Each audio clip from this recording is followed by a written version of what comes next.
and welcome to Checkpoint. Now we want to start by saying thank you and thank you again for all that you do for us here at Checkpoint. Thank you for liking our videos. Thank you for sharing them. Thank you for subscribing to my YouTube channel. Now I'd like to start by saying that we appreciate all that you do for us at Checkpoint, and we are indeed very grateful. Please do well to share this link to all your friends, all your relations, your associates, and your neighbors. Let them know that Checkpoint is on right now, and we can't wait to share what we have for you today. So today on Checkpoint, we'll be taking it a notch higher. We'll be doing something a bit different. We'll be having conversations, right? And then I'll be giving answers to a particular question that'll be asked me, and then when I give these answers, I hope you do enjoy today's episode of Checkpoint. All right, let's get into the question.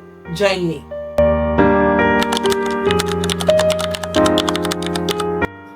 Oh, well, thank you so much for that question. I can relate with that question. You know that many times I understand confidence can be misunderstood as arrogance, and I have had this experience so many times.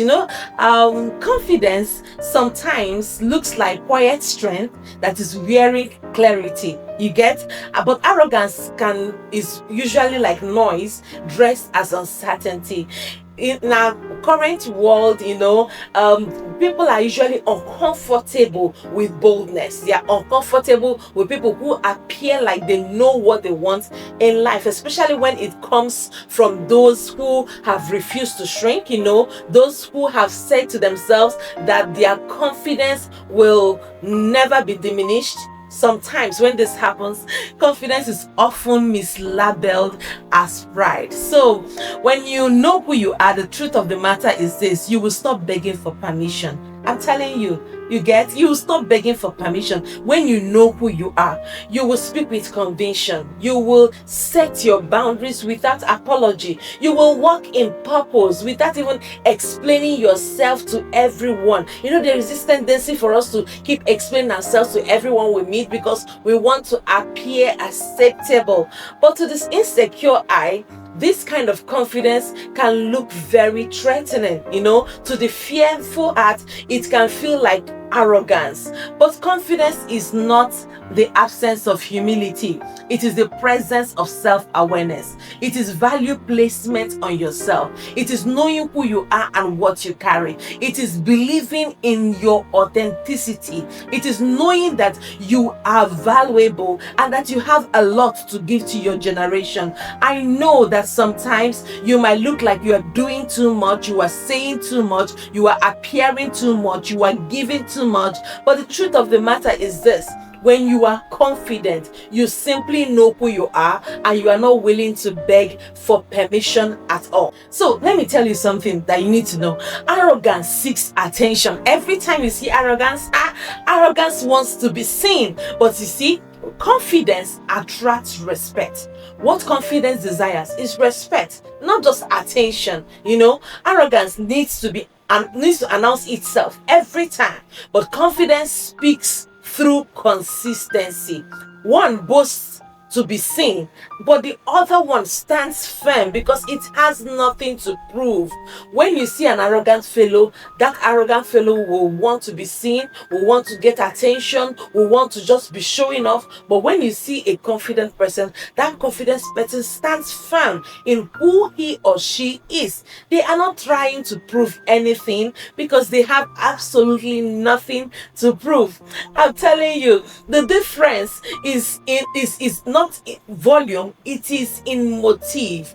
Arrogance and confidence may sound similar, but they are not the same thing. So there are many people who are more comfortable with your potential than with your actual power. You see, they will applaud you while you are becoming who God has made you to be, but they will criticize you when you arrive. They like where you are at the moment. They like the fact that you have not become who you were meant to be. They like the fact that you are still growing. They like the fact that you are still struggling. They like the fact that things are still difficult for you. But when you become who God has destined for you to be, they become very, very uncomfortable. You should be careful of such people. I'm telling you, you should be careful of such people, because when you are in the presence of people who do not acknowledge your greatness, all right, so they acknowledge your potential, but they can never acknowledge your arrival, it's a problem. Some people, they acknowledge your potential, they know you can be who you have desired to be, but they can't acknowledge the fact that you have achieved something great for yourself. They can't even celebrate who you are and what you have been able to achieve. Something is wrong somewhere. So it is important that you know that the moment you stop doubting yourself, someone will accuse you of thinking too highly of yourself. Did you get that? Let me say this again. You need to hear it. The moment you stop doubting yourself, you start believing in yourself, someone somewhere will accuse you of thinking of yourself too highly. They will say, when did she become this? When she used to be small, when she used to be small, she was humble, but now all of a sudden she has grown and she thinks she can become anything. She thinks she's better than us. She thinks she's more qualified than us. It will happen. So in truth, what you have simply stopped thinking too little of yourself. That is what just changed. That is what changed. The moment you stop thinking too little of yourself and wear this cloak of confidence, everything changes. Even the Bible tells us very clearly that we should cast not away our confidence, which has a great recompense of reward. That's what the Bible says in Hebrews chapter 10 verse that should be 35. So please, I want to encourage you, don't feel too bad when the people who should be celebrating your wins, the people who should be celebrating your success, are the same people who are making you feel like you are arrogant. You simply stopped thinking too little of yourself. Confidence honors God because it agrees with God's design.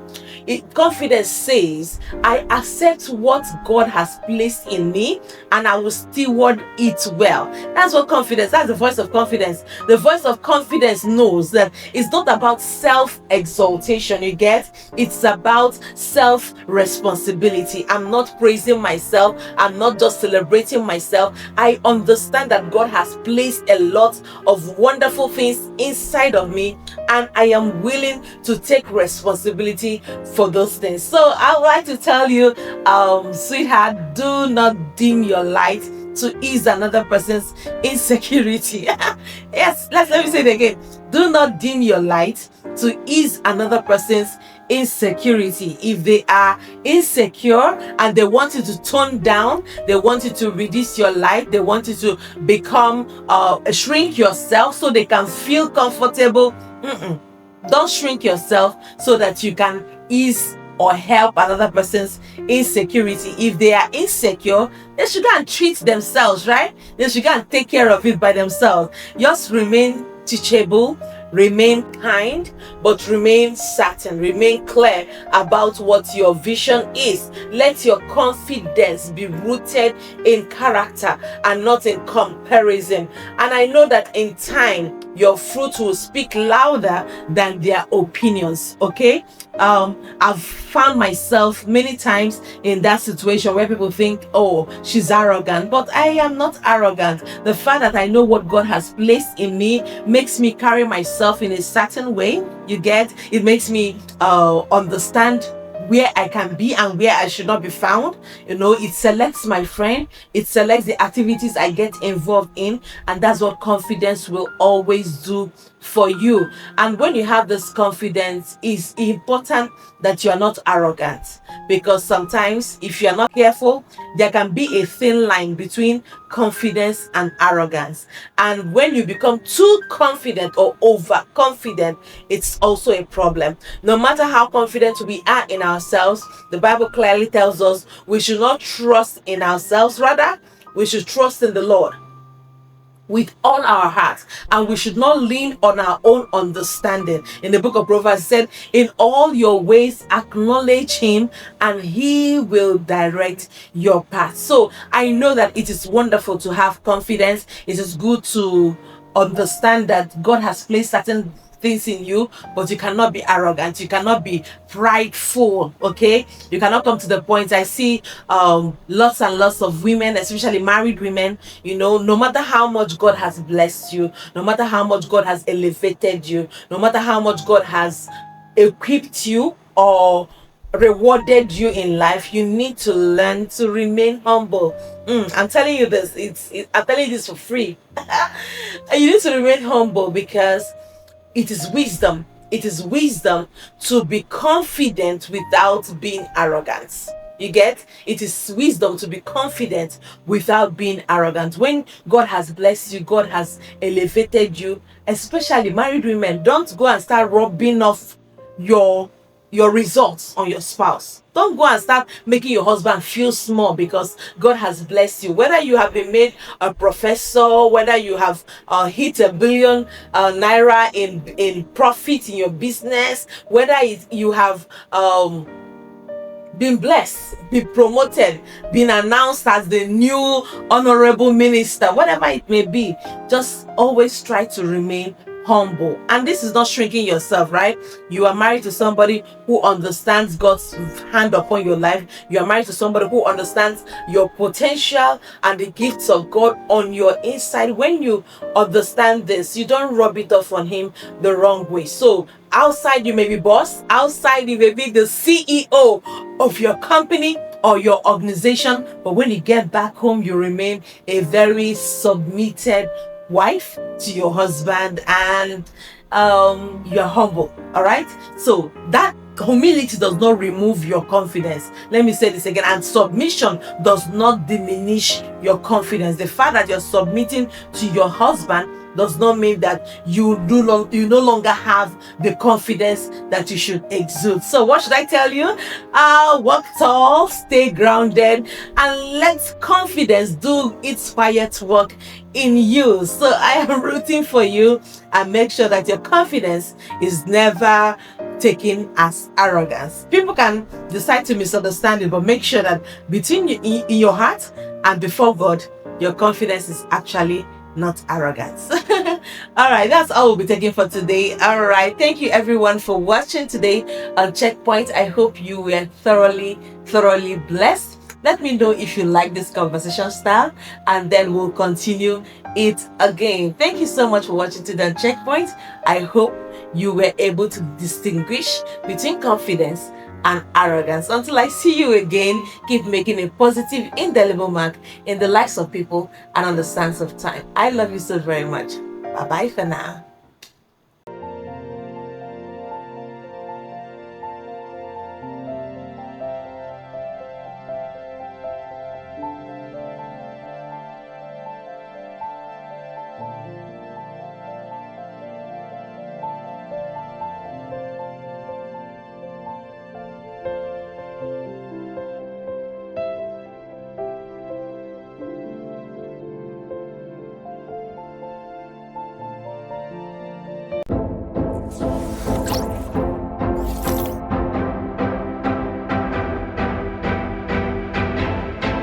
Hi everyone, I hope you are blessed by that message. All right, so I want you to just go ahead and support us. If you are led, go ahead and just sow into the account right on the screen. And I know that as you do that, God will bless you big time.